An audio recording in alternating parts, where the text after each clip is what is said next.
Today's episode is brought to you by the Be Real Podcasting Network. For more episodes like this, check out BREELnetwork.com.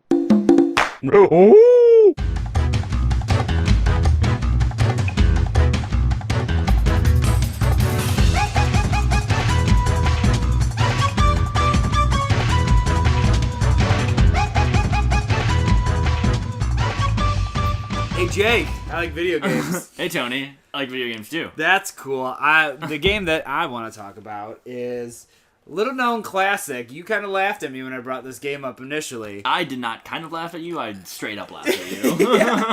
It's a little game called Donkey Kong Jungle Beat. Donkey Kong Jungle Beat. Yeah, it's a not very well known GameCube game that used a not very well known. Why is it not very well known, Tony? It's a not well known Nintendo peripheral that's actually bongos. There is a left bongo, right bongo, and then a microphone in the middle, and then originally produced for the Donkey Konga series, which was like a response to Guitar Hero, but like the worst. Those games are so bad. It's dumb fun. I like to think they're revolutionary because this was before Rock Band came along, so no other rhythm game had drums. Fair enough. I like to think this is a precursor to Rock Band. Spiritual successor, if you will. Okay.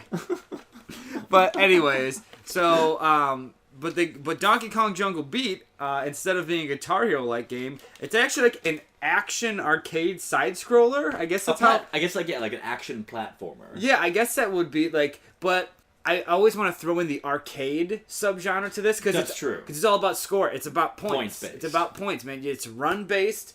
Mm-hmm. See how well you can do. You want to get the highest score. You're graded because of it, and you move on from there. So the basic premise of the game is you are Donkey Kong. You are trying to collect bananas. And it beat the shit out of stuff. That's pretty much it. It's Donkey brutal. Kong is vicious in this game. Vicious, man. Fucking savage. The game moves really quickly, too. Yeah, Just like the speed of the game is really awesome. But, yeah, he's so brutal. Right. He just punches the shit out of everything. It's great. Because, like, with the bosses, like, you gotta stun them, then you get your hands on them, and then you, like, hit the bongos back and forth as fast as you can, and each time you just punch it. Yeah, exactly. Like, it's got this really awesome feeling of, like, speed, right? So, like, the controller is so simple in its inputs, but, like, the speed in which you hit them that's where, like, the intensity comes from, and, like, it's intense for you to actually put in those inputs. It's a physical game. And then you're seeing the aggressiveness on the screen. It's a 1-to-1 match. Yeah, it's a 1-to-1 match. It moves quickly. Just for the sake of reference, what are all the controller inputs you can do in this game? Like I said before, you have left, right, bongos, and then you have a microphone in the middle. So that's like 3 ways that you can input something, but you also can hit both buttons together. You know, that counts as an input. Right. So the way you use the bongos in this game is pressing left on like the left bongo or right bongo is your direction. Clapping will make like this ring of sound come out, which will like knock away projectiles or stun enemies. And it also grabs bananas. Right. Which is like your point system. And then if you hit both bongos together, you jump. So it's like very simplistic gameplay, but like if you jump into a wall, if you hit the 2 bongos together, you do like a wall jump. Yep. So there's sections where you're like bouncing between walls. You can, like Jake was saying, like grab stuff and like throw it at other things. Beat the crap out of it. Yeah. Throw coconuts. At people. It's pretty crazy. So like, it's a kooky game. Yeah. It really is. It's so. For the controllers, like the controller that you use and how simplistic the inputs are, there's a lot of different mechanics in it. Like there's the wall jumps, there's ground pounds, introduce like swimming into it, which granted is terrible. It's awful. But it's ambitious for a game that's this simple. Right, and then there's the birds too. Yeah, there's birds. Basically, like it's you get flown upwards and you're controlling the direction. Right, exactly. One side of the bongos is one wing, one side of the other is the other wing. So if you flap them together, you go straight up. If you hit one of the other, you go in that direction. It makes a lot of sense. Like the game's actually fairly intuitive, which is so weird to say about a game that utilizes fucking bongos as a control. But it's still tricky. It requires like mastery. Yes. Yeah. There was like an element of skill to this game, which like what? Like what? Yeah, it's like one of these really weird games that you would never expect so much depth in it, but there's so much complexity to how you move, and then like the way, like we were saying before, it's an arcade game, so you're trying to, for a high score, you're trying to collect these bananas, and the way that system works is it's almost like a combo system. As long as you're not touching the ground, you keep your multiplier going. So while you're grabbing bananas in midair and doing wall jumps and doing, little things to keep you off the ground, your count keeps going up and up and up, and then they can multiply. That's how you get like really big chunks of points. And trying to figure out how to best approach a level to like get the biggest multiplier, like the biggest combo going possible. It's actually really neat. It's like a fun exercise. You can tell that this game was made by a Nintendo because there's like such an attention to detail and like very the way polished. Yeah, it really is. It's a super polished game. Every level seems like a waste of time, but no, it's great. It's great. This like made somebody's career. Like somebody's like, that's my masterpiece. And kudos, man. Kudos. I want to meet the person. I want to meet the head designer for Donkey Kong Jungle Beat, so I can shake his hand and ask him why. But thank you. Like I questioned it, but thank you. It's so fun. So one thing I really do like about this game is so in between, like the level structure, this game is set up where you pick one kingdom. Kingdom is split up into what, 4? 2 stages and then a boss. So you get 2 stages and a boss. You play through those. It takes roughly 10 minutes. Oh, that'd be a long one. It takes I think the longer levels would take 7 minutes to finish the entire thing. Okay, so yeah, kind of short. Yeah, but kind of short levels. Where the fuck was I going with this? I completely forgot. It's like short. So to beat the game, there's 12 worlds, kingdoms, and then a final boss. Right. And it doesn't take long. Like you can. Yeah, you can. I think if you're approaching this leisurely, you can probably beat the game in 2.5 hours. Yeah, probably. And I mean, I think that's appropriate for this kind of game. Like any other time, I would say that is embarrassingly short for a game. But that's just to complete the levels, right? Not get the maximum reward out of every level. Yeah. So there are a number of points you can accumulate during a level, and basically the more points you accumulate, you can pass these thresholds, and you'll get medals at the end of each level. There are 4 possible per level, and you need to unlock a certain amount before you can actually even progress. So actually, if you don't do well enough on the leading up levels, you actually can't unlock the final levels. Right, and sometimes I hate that way of gaining progress in a game. Yeah. So I have to collect this many gems, or I have to have this many keys to get past it.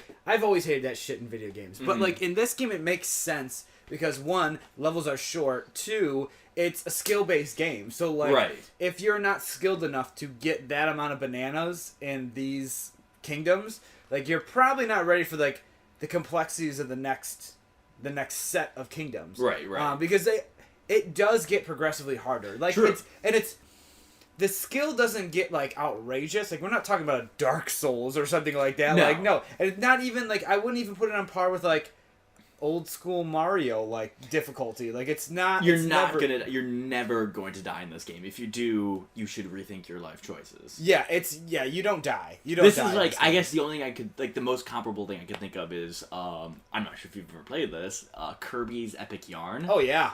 Where it's the game itself is pretty simple and straightforward and easy to beat, but in order to get all the unlockables, all the medals and whatnot, it takes a lot of skill and forethought, actually. Right, exactly. And then that's where you see the genius of the level design is through going through that process. Right. Because if you just breeze through this game in particular, Donkey Kong Jungle Beat, if you just breeze through it without trying to really engage with the point system of the game, trying to do your best points wise. If you don't engage with that system, you're not playing this game right. Right.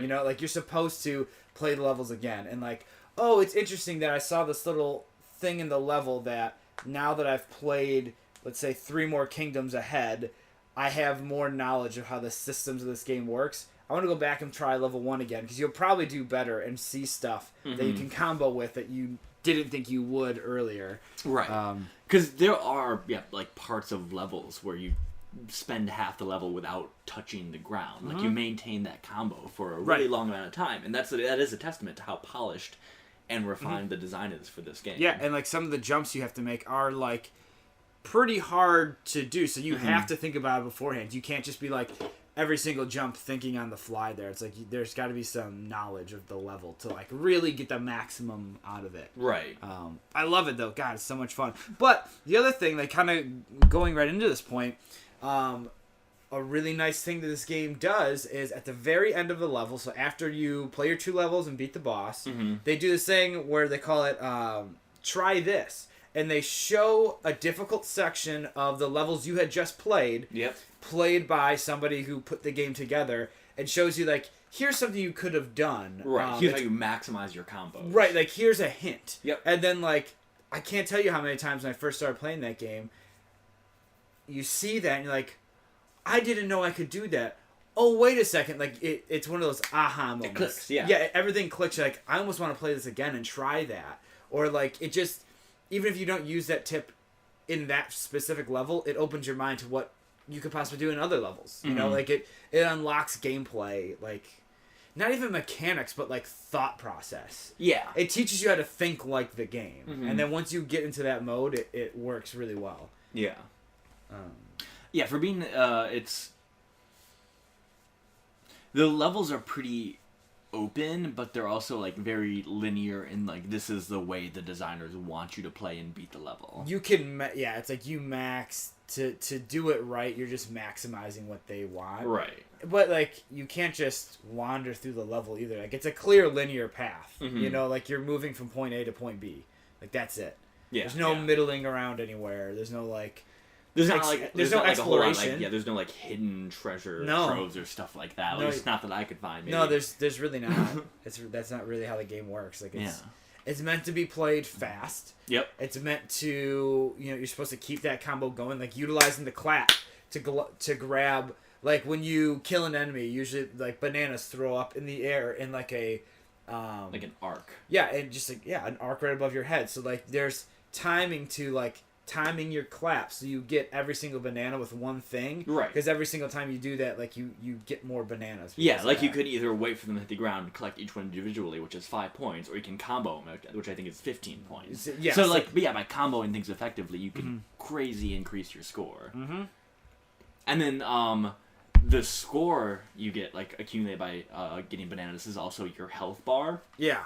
So it gets it gets ridiculously large. You're never gonna run out of health bar, but it's basically the more hits you take, right, the more your score goes down. Because like like if you're thinking about how much you're gonna get at the end of 3 levels, at the end of one kingdom, like what's a normal score? Like 1,000 somewhere in there. Like, yeah, like 800 to 1,000. But like when you get hit, they subtract 10. Right. It's like you don't.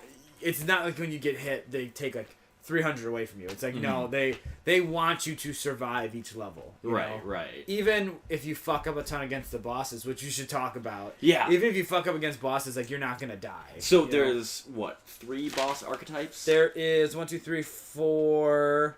There's 4. There's 4, yeah. There's 4, but then the final boss is its own type of boss. But it utilizes a lot of the same mechanics. Right. But... he is his own boss. Like, right. you can attack him in different ways than you could the other ones. So there's the pig.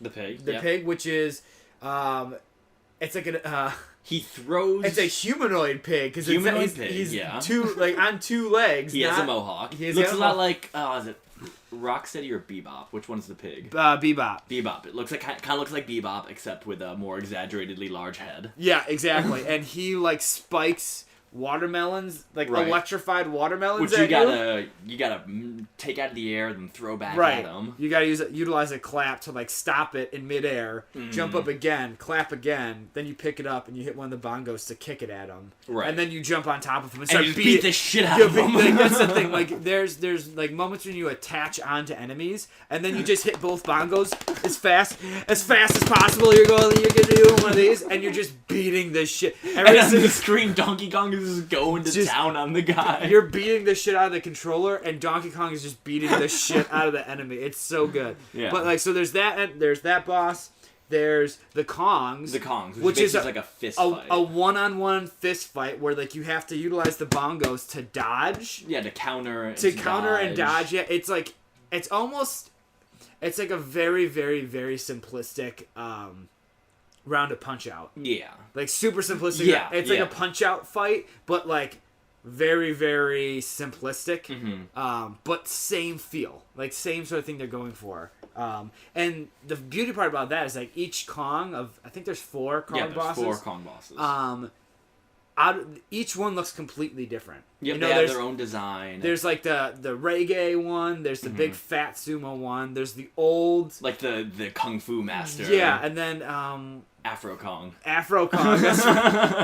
It's fucking great. They're awesome. I like the design. Those bosses are very well designed. Yeah. I like those. All the rest of them kind of lack. Yeah. Then there's like basically like a giant vulture bird. The Rock. Yeah, the Rock. Yeah. And you have to basically. It's like holding an egg. Yeah. It looks like it's like a giant cannonball, and then Donkey Kong just like latches onto the cannonball and headbutts it. Yeah, that is. If I was gonna show anybody like how ridiculous this game is, I would show them an excerpt from that, and then him beating up the frog bot, like the frog big enemy. Oh yeah. If you wanted to, but like. The way that Donkey Kong attacks this rock boss, like you said, like he latches onto the egg and then slams into it with his face. But it's like, again, remember, every time you hit this, he's doing it on screen. So when you're hitting it super fast, he's just slamming his face into this egg. It's the most ridiculous thing I've ever seen. It's awesome. It's so great. It's so over the top. Oh, yeah, man. It's over the top. And then the last kind, Tusk. The elephant mech guys. Those are my least favorite. Yeah, Tusk it's a robot elephant. Basically, you have to there's pineapple bombs that you have to pick up and throw into its tusk. Yeah. And then you throw more pineapples into a giant heart. A giant exposed pops out of it. Giant exposed heart. Elephant mech turret apparently has a heart too. I think that one has the least it's the least amount of fun to play against that because you're not like the other ones you're beating the crap out of it when you're hitting the bongos. But with the elephant one, there's a max amount of damage you can possibly do at one time. Yeah. And I'm sure there's a max damage you can do in those other ones, but it never feels like that, you know? Right. And then there's the final boss. We don't even have to talk about the final boss that much. Basically final boss. He's clap a lot. Yeah, the final boss is basically like an uber form of one of the Kongs. He looks really cool, though. The boss looks awesome. He looks sweet, but there's different ways you can engage with him because it's one of those one-on-one fights again, but he's way bigger than Donkey Kong, so the perspective isn't the same as the other Kong fights. But it's the same thing. You can do leg sweeps. You can push him into a wall. You can it's a fun boss, but it could be so much better. Yeah. What else? It's one thing about this game that I love, and this is just what Nintendo does, is even with their super strange games, there's a polish to them. Yep. WarioWare. Those games are strange as shit. WarioWare is so much fun. And it's got that it feels like a Nintendo game. You know, it's so solidly designed. It's fun to play. that's the hallmark of a Nintendo game. Really quirky. Yeah, exactly. Yeah. But this has that. It feels like a Nintendo game. It feels like it's a giant WarioWare. Kinda. A little bit. It's just weird. It's a strange game, but it plays really well. And it's the little things too that's awesome about it. They nailed the gameplay, they nailed the aesthetic, the music's pretty good. Yep. But little details, for example, in the first couple of stages, in the world you will see these little white monkeys that sometimes will chase you around as you are playing Donkey Kong. They're in the background. Right. You don't interact with them. They're just in the background. And they're obviously friendly. Right, exactly. And they will follow you around. So if you stop, they stop. And then if you move around, they're following you around. They're very friendly looking. Mm-hmm. But there's moments where they'll stop and they'll start clapping. And you're what the fuck? And then when you do it, you see oh, that opens up this part of the world, or like it's Right. introducing you to a mechanic. Like, hey, if you clap, this thing will happen. So like it's really fun to see in the early levels how they utilize those monkeys to show you more what's going on with the game without like showing you a tutorial. You know, like I'm not gonna stop the game and this is exactly what you're supposed to do. It's like if you pay attention, you'll figure it out. Like this is one of those games that they just drop you in, and you can figure it out. You can just mess around enough and pay attention. You'll figure it out. Doesn't need a tutorial. But yeah, it's like these little details. Did you make it to the end credits and watch all the monkeys clapping together? Like when after you beat the boss and you like walk on the pedestal. Yeah. Isn't that awesome? It's fucking great. Like not happy monkeys. It's a bunch, and they're all just clapping. Just having a good time. This head just fucking oh yeah, it's amazing. All right, so we've been talking nothing but good stuff about this game so far. What do you not like? So when levels make you move in 3 dimensions, like when you're on the birds and you're going up. Yeah. When you're in underwater stages and there's like that extra plane of movement. Yeah, it's not as good. It's not, because basically when you're underwater, if you don't touch any of the controls, you're just gonna start swimming straight up. And then, left or right, you're going to go kind of like diagonally in those downwards yeah. and to that direction.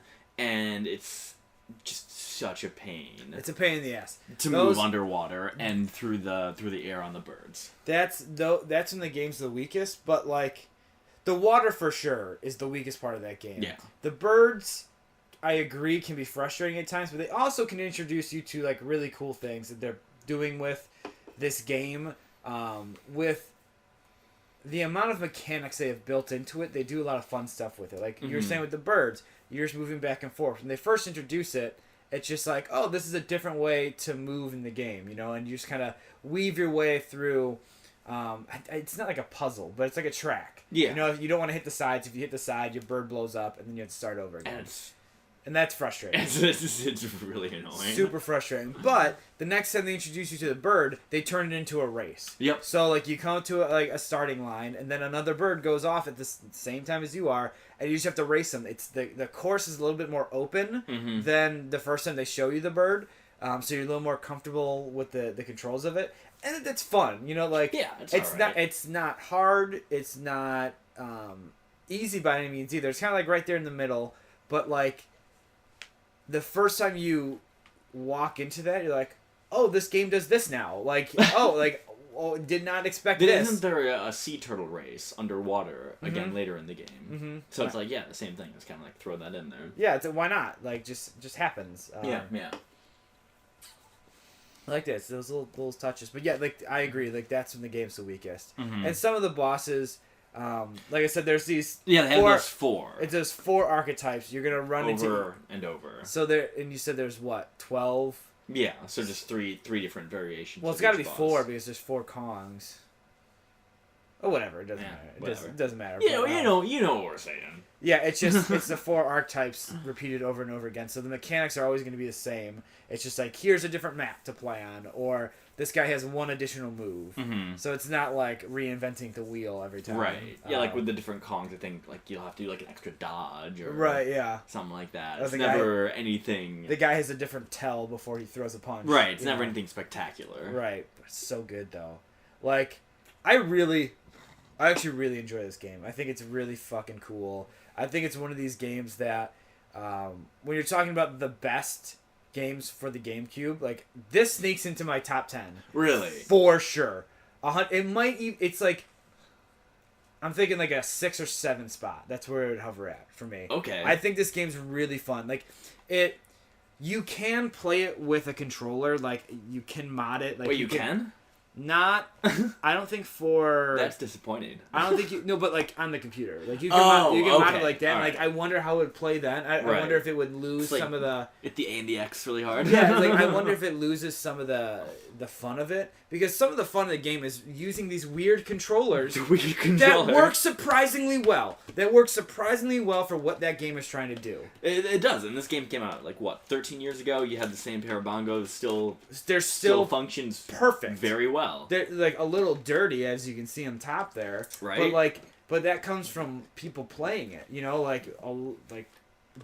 those things have been around forever. I got them like right when it came out. It's the weirdest thing, and I have 2 of them. You have 2 of them. I have 2. Like most people, like have never even seen those. I have 2 of those fucking guys. And like you were saying, those made it in the cross country voyage. Yes. These made it with like traveling from Michigan to Seattle. That is, those things. Tony made brought these across the country. When I he did. moved. And you know what? Get this. I basically gave away all my Rock Band stuff. I had like 3 different Rock Band guitars. Yeah. I had like a drum set. I had all of that stuff. Same.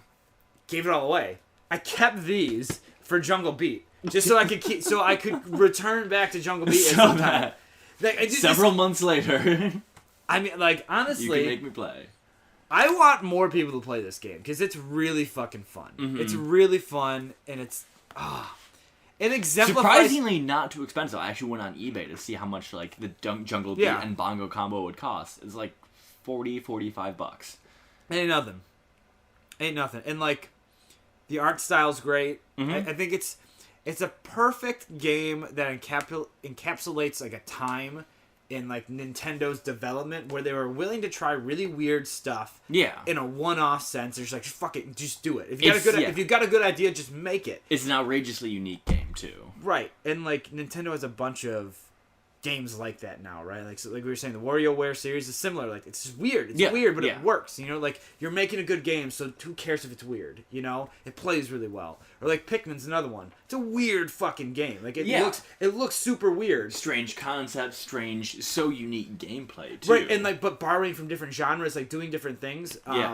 It's a weird game. Works really well. People have such a love for that. Like that's how I feel about this game. It's one of those gems that people overlook but really should play. It's a really fucking good game. I don't know if you picked it up yet, but this is definitely about 50 haze out of a barrel of bananas. Like this is a good game. It's a good game. It's a good game. I enjoy it. I think if I had this laying around like you, if I was delusional enough to first of all purchase both the bongos and Jungle Beat, and then hold on to them for 12 years. I think it's a fun game to, like, show somebody. Yeah, but like, here's once the novelty wears off, then, I mean, it's not like it's a bad game in any stretch, but, like, once the novelty wears off, it's just, like, I was never, like, super psyched to play this game. Mm-hmm. I always had fun in the moment, but at the end of each world, I'd be like, alright, I kind of want to put this down now. Yeah. I can see that. It's definitely a game you play once, maybe twice. Like, this is one of the only games. I'm not the type of person that needs to get 100% like in any video game. Like the only games I have 100%ed is Donkey Kong Jungle Beat, Final Fantasy VII, and you 100%ed Final Fantasy VII. Yeah. Oof. But like, it was one of those things that took like years to do. You keep coming back to it. Like. I remember I couldn't beat Ruby Weapon for like the longest time, and I was like, I have no fucking idea how to do this. So you just look up stuff online, like, oh, here's a surefire strat that will work, and like, oh, I just have to like grind out a couple levels here. Like, fuck, sure, I'll do it. And just doing some crazy morph tricks that will like kill the thing super fast. Dumb, whatever. But like, at the time, I had a bunch of time to do that shit, right? You know? And that was like, at the time, that was my favorite Final Fantasy game too. So like, I wanted to do all that shit. But yeah, 7 in this game was like probably the only 2 I've legitimately hundo%ed. Like out of games that record that kind of thing, I guess. Right. You know, like you can't 100% Tetris, but like possible, yeah. I played a shit ton of Tetris. But anyways, this game kicks ass. It's fun. Yeah, I'll give it 3.5 bananas out of 5 bananas. 3.5 out of 5 bananas. Yeah. Fun, like it. I'm happy I played it. I don't know if I ever need to touch it again, but it's one of those games I'm excited to tell people I play it now. Yeah, exactly. Like there's a couple of games that I think about as like these are cool games that I've played that like not everyone knows about, but people who know really good video games know a little bit about it. Like I feel like this game's one. I feel like Fez is another one. I feel like Tetris Battle Gaiden is another one. Like that game is so fucking sick. Or what else is like that? I don't know. I don't want to put myself on the spot.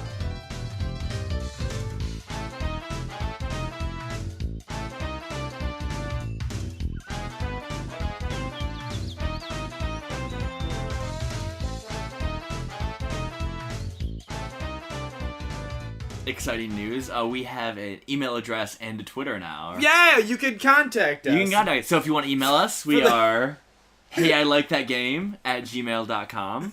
And our Twitter handle is @likethatgame. That was free? That was free. Open? Ironically, @ILikeThatGame was not free. But getting rid of the I. Like that game. It's now free. @LikeThatGame. That's and amazing. Hey, I Like That Game is too long to be a Twitter handle. Okay. That's so great. And yeah, so to the 12 of you listening, to the 3 people who are listening to this. I'm just gonna check Twitter after this is released, and it's gonna be like, you guys suck. No, but like, I think it would be a fun experiment to see like if anybody is actually listening to the show. Mm-hmm. Like, so Mom, Dad, you now know how to email me. No, but like tweet us a suggestion for a game that like, hey, you really like, right? And like we'll play it. Like we have a list of games that we have going right now. Mm-hmm. That we're working our way through, but like once those are done, or if like a really cool suggestion comes up, we'll like fuck it, we'll take a swing at it. Like yeah, it'll be fun. So yeah, we're also a part of a podcast network now. Yay, hurrah! Yay! It's called the Be Real Network.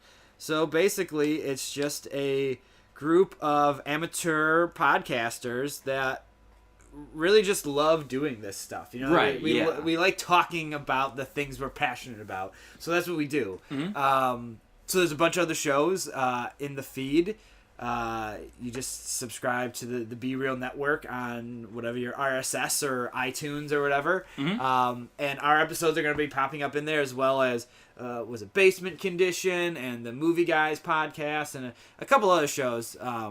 But yeah, it's a fun little thing. So yeah, a lot of good stuff, a lot of good content that you can find on it too. Bunch of cool guys, yeah. So if you like our show at all, like definitely give one of those a listen to. Give them a listen, look. Hey Jake, so next episode's your call for next a video. episode's my call. So what are we gonna play? In honor of the re-release, I think we should play one of what I would argue to be one of the most influential modern shooters, which is Call of Duty 4 Modern Warfare. Modern Warfare. Now we're gonna be playing the original release. Yes, original release, not the remix or the re. Yes, they call it Call of Duty 4 Modern Warfare Remix. Remix. Luda. For some reason, Ja rules on it. Like, oh, come on, man. Yeah. Ja, what are you doing? So yeah, because of that, we won't be able to cover the multiplayer on this. It will be single player only. Unfortunately, right? Because everybody says that like the multiplayer is that's like where it's at. Multiplayer is a good time. I played that. That's like one of the few like early Xbox Live like multiplayers I played. That and Modern Warfare 2 actually. Mm-hmm. Other than that, I never really played it. Also, we might have our first guest. We might have a guest. We might have our first guest on this one. To one. be determined. Yes. If he can't be our guest host, we will just cut this. So. Well, no, like this is going in the episode now. Are we live streaming it? It's right now. We're live on Twitch. Uncensored. Boobies. There's cameras all over this room. They're watching us. I know it. What? God, this is the dumbest show. It's just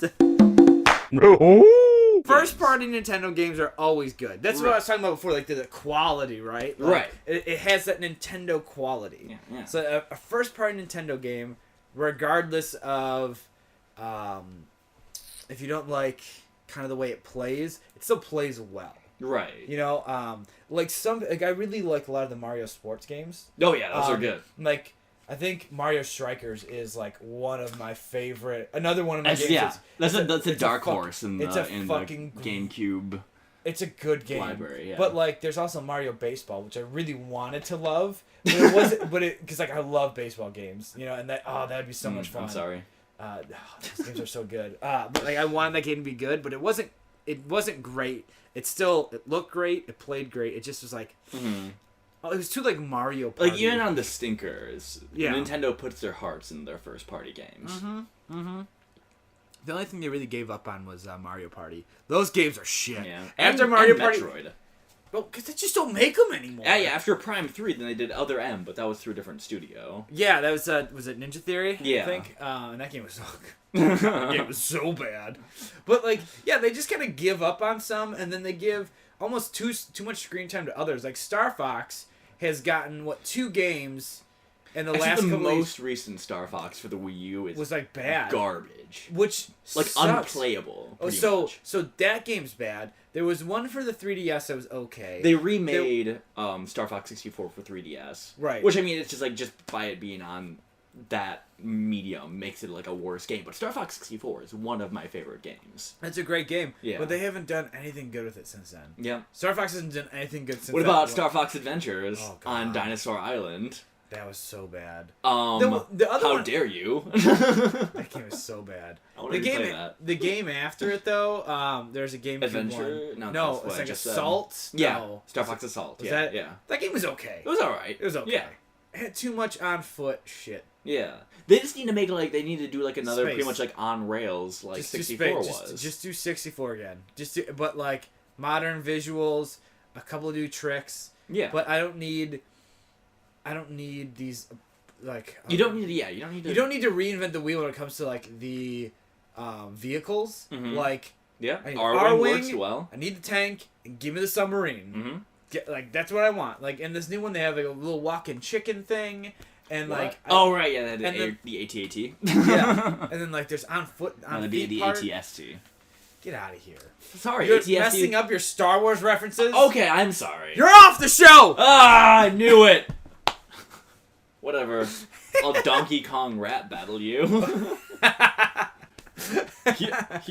Here we go. So they're finally here. No, you're not performing for you. If you know the words, you can join in too. Put your hands together if you wanna clap as we take you through this monkey rap. DK, Donkey Kong. So DK, Donkey Kong is here.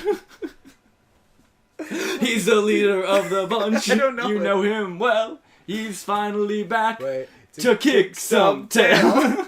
Wait, it's something about his coconut gun. His coconut gun will fire in spurts. If he shoots ya, it's gonna hurt. Oh my god, it's so good. I think we're done. Right, yeah, we're done. I think we've been done for a while. Cat, can you meow or something? You got it. I hope the microphone